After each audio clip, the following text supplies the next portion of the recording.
Good morning, everyone. I'm Max Grinnell, author and urbanologist. We are in an alley here in the South Loop.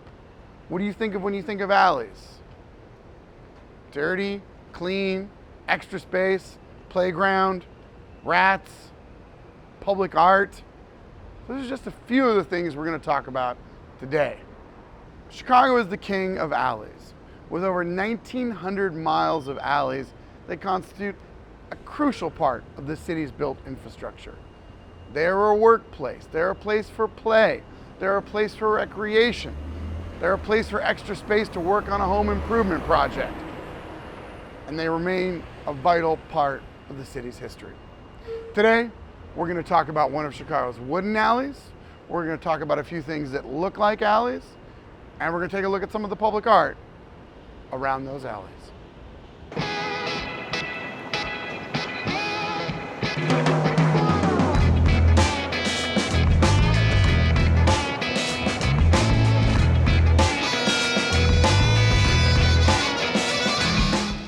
Friends, what do you think happens in alleys? You probably walked down an alley before, you've seen garbage, you've seen recycling, maybe you've seen some folks hanging out. Alleys are good for lots of different things. And in the 1890s, Chicago decided to build an elevated train down an alley. Why was this the case? It's largely in part to an 1872 Illinois law that required developers to get property owners' permission before they made any major construction or improvements. To get around this law, the Southside Rapid Transit Company decided to run the elevated train down an alley most of its route. By the spring of 1892, they had built out the route from the Loop to 39th Street, and by May of 1893, they had extended it from 39th Street to Jackson Park. So, at that time, you had a one-trip ride from the Loop to the fairgrounds of the World's Columbian Exposition.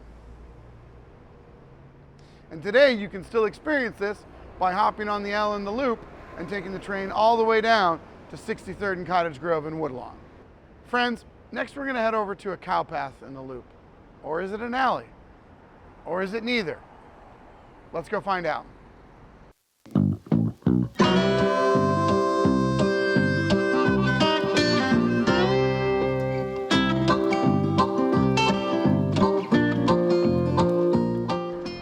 Friends, does this look like a place that might have been graced by the presence of many cows? In the 1830s, 1840s, and other parts of Chicago's earliest history, cows did tread a path here, and they belonged to Willard Jones.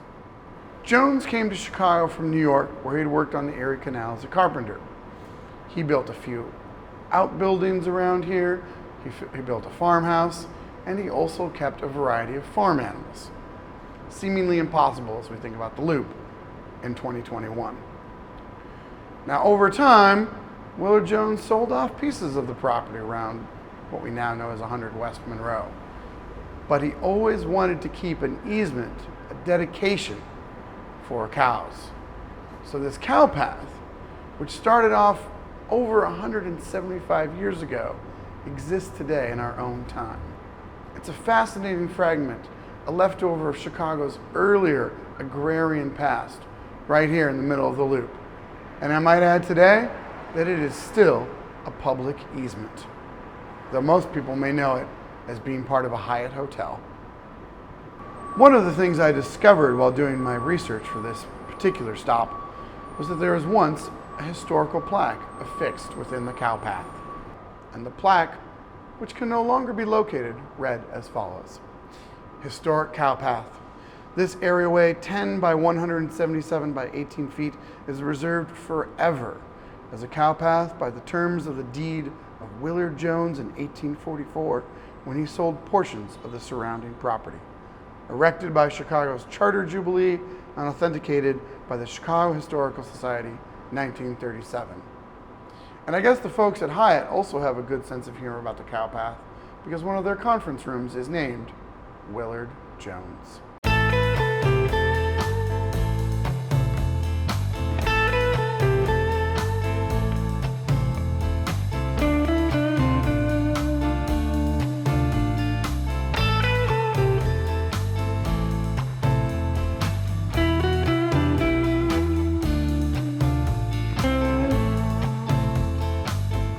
good alley?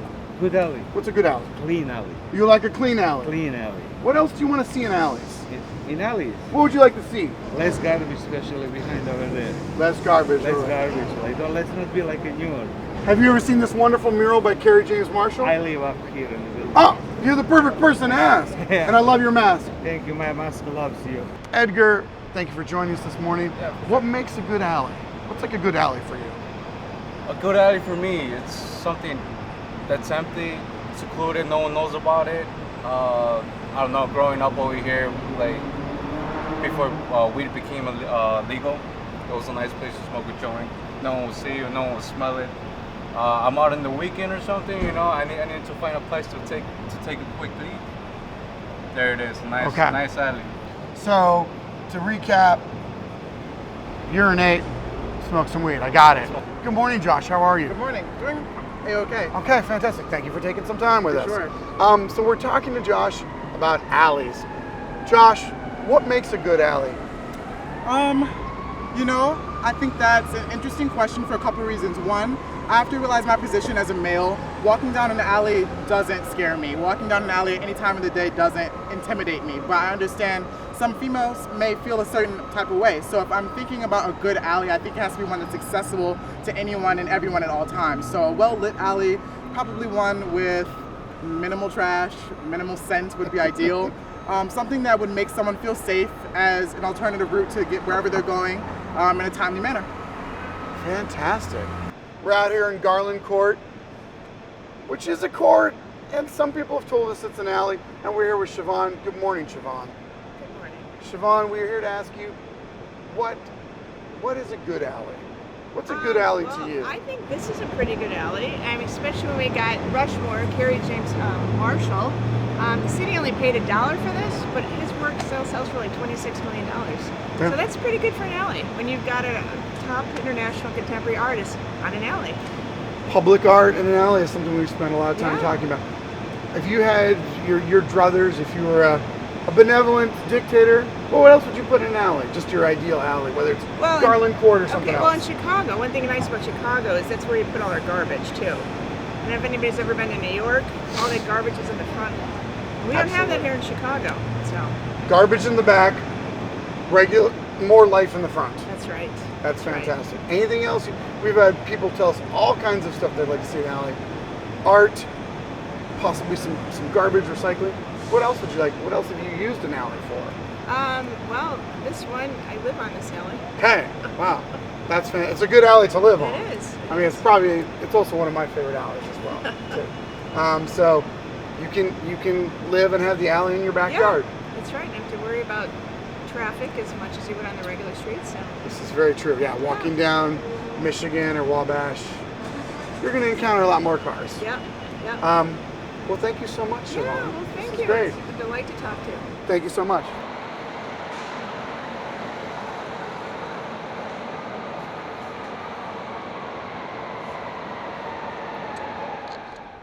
Friends, we've just been talking with random Chicagoans on the street about alleys. It's what I love to do. What would you do in an alley? What's your best alley? What else would you want in an alley? Why not chime in on the YouTube comments? I don't know. Well, we're in Garland Court here in the Loop on the west side of the Chicago Cultural Center, which if you've never been to before, you got to come down and check out. I got some live programs, amazing exhibits about things like Chicago comics. There's really something for everyone. But I digress. We're really here to think about how alleys come alive with remarkable and thoughtful public art. And here's a great piece by one of Chicago's own, Kerry James Marshall. As you take a look at this expansive mural, you'll see an homage to many Chicago women who have added to the city's cultural and economic and social landscape. If you look up, you'll see faces like Oprah. You'll see faces of Gwendolyn Brooks. You'll see the city's skyline represented in a beautiful blue hue. It's really the type of piece that you'll want to come and take a look at and examine all of its colors and figures. Friends, next, we're going to head over to talk about wood in alleys.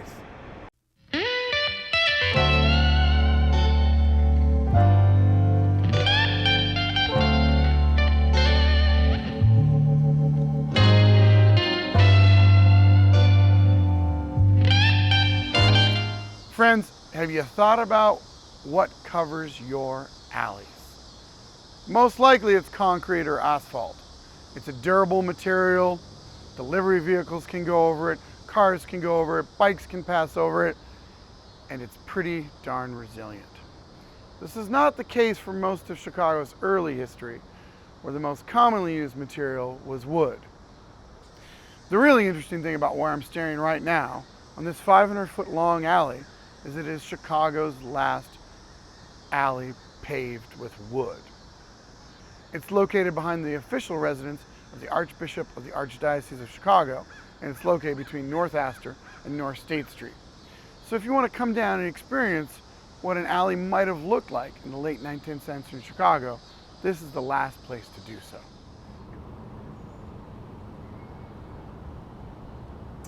Friends, next we're going to head over to the 1900 block of North Lincoln, take a look at one of my personal favorite alleys.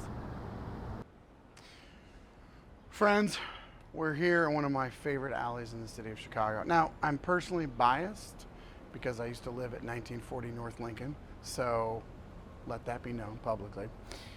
And I also like the fact that we're between Lincoln and Sedgwick. And of course, Lincoln, which is one of the city's relatively few diagonal streets, meets up with Wells.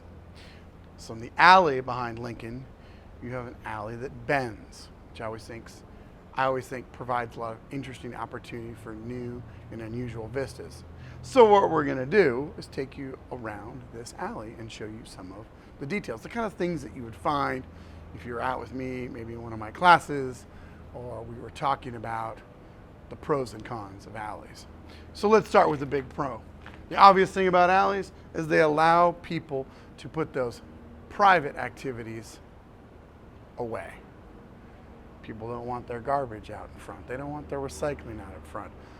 As we heard earlier today, that's kind of more of a New York City thing, right? You think about another big city where all those activities are out front. You want to keep those things away, and also so other people can get to those activities without bothering the rest of your daily life. So let's go ahead and we'll take a look, talk about some other things. Obviously you think about garages. That's another function that is generally hidden away, especially when you have this opportunity. And of course, one of the big things that alleys allow people to do, especially in the city of Chicago, for better or for worse, is keep their car tucked away. Kind of part of a bigger conversation about how do we deal with cars in Chicago and every other big city. So one of the things I always think is interesting, and you want to keep everything above board legal when you're doing this, everybody. So you can try this at home or your home alley. Just be respectful about it. Is you get a sense of what people are doing, right? What's the community like? Here we have a discarded, what appears like an elementary school presentation, right? Can you get much better than that? I love you, school. So these are the kind of bits and pieces I like to pick up when I'm going through an alley. Of course, you'll always find food. Food leads to rats, but we'll talk about that in a minute. Real sign of our times here. We got a Prime. I'm guessing that's not the only Amazon Prime box around here. I don't usually see Amazon Prime delivery vans in alleys, but it could happen. And here's the kind of the other nice thing about an alley too, is you have these kind of, what do you call in the restaurant business, back of house functions. And boy, there we look up. I was on the 3rd floor. If we went through there, we'd go to my old apartment. Obviously we can't. Don't break into anyone's apartments. And you really get a sense as you look at the alley too, how much of the space in 2021 is used to store cars. Some people say we shouldn't have cars being stored anywhere, but that's a whole nother conversation. The other thing I always encourage people that they can really see, especially in a place like Chicago with an alley, is you get to see these wonderful porches, right? Porches also provide us with another place for obvious, building reasons. It's another form of egress, but it's also a place to gather with friends, socialize, maybe you play out here with your kids. And as we'll see in a few feet later, it's also a place for people to have small gardens, which I think is really great. And, they also tell us about the way that people live. How are they using these porches? One of my favorite things is sometimes you'll go to the back of older buildings converted into condos or other type of upscale apartments. Some people just store grill equipment out there. People store kind of other large items like bikes. And these are these kind of small, I think, rich, interesting details about cities that alleys can provide us with. And And of course, one of the kind of other interesting things, and you can see some folks with some planters over here, is that it gives people, especially during all of these COVID times, it gives people a little extra breathing room. And of course, some of that breathing room obviously looks out onto an alley like this, which I think is really interesting. Fencing, obviously some people are more adamant about that than others. There are of course regulations about fences as well too, and that's something else to consider. And I suppose the other consideration people might think about too in terms of alleys is if we weren't using these cars, if we weren't using these places to store cars, what other opportunities could we have for them, right? So obviously that's kind of, I think, another part of the important conversation. And you can see trying to preserve various poles and other pieces of the infrastructure. You even have these bolts. Sometimes you go through different city neighborhoods and you'll find all kinds of, stickers, tags, record promotion. So they're also, you might think of it as funny. It's like, why is this on it?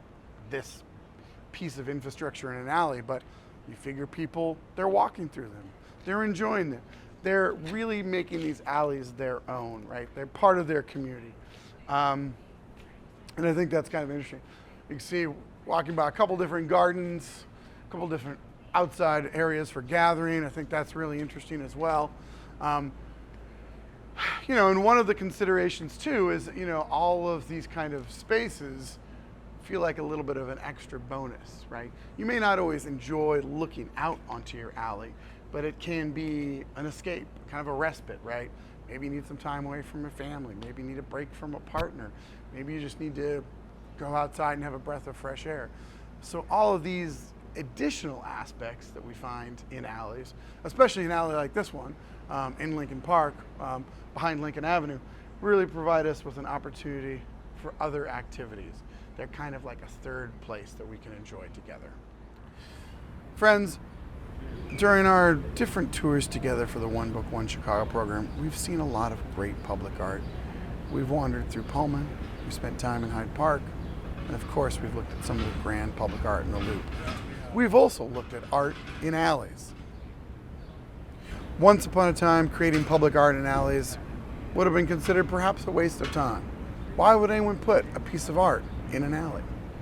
In recent years, Chicago's public art program, which has always been quite robust, has grown even more expansive to include public art pieces throughout dozens of alleys. I'm standing in one of my favorites anywhere, and it's a tribute to a young man who's a community hero, a musician, an activist, and a congenial spirit. The young man I'm talking about was John Vietnam Nguyen.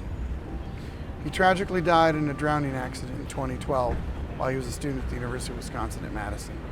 2 years later, this stunning mural, which celebrates both his life and some of the activities and places that meant so much to him in the city of Chicago, was created. And now anyone can stroll down this alley and take a look at its grandeur. Maybe you're walking to the train. Maybe you're walking to a nearby tea house. It's definitely a piece you want to take some time and consider on your own.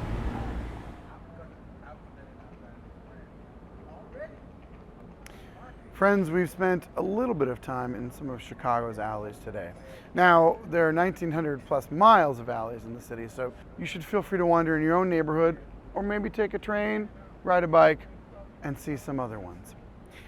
The thing that I think is most interesting about Chicago's alleys is how they continue to be such a vital and important part of the city's built environment. Garbage, recycling, a place to work on a cabinet, maybe a place to have a pickup basketball game. They really are tremendously unique places. And as most of you know, I always like to end each segment with a short haiku. Alley most humble, some of your secrets I know, some I cannot.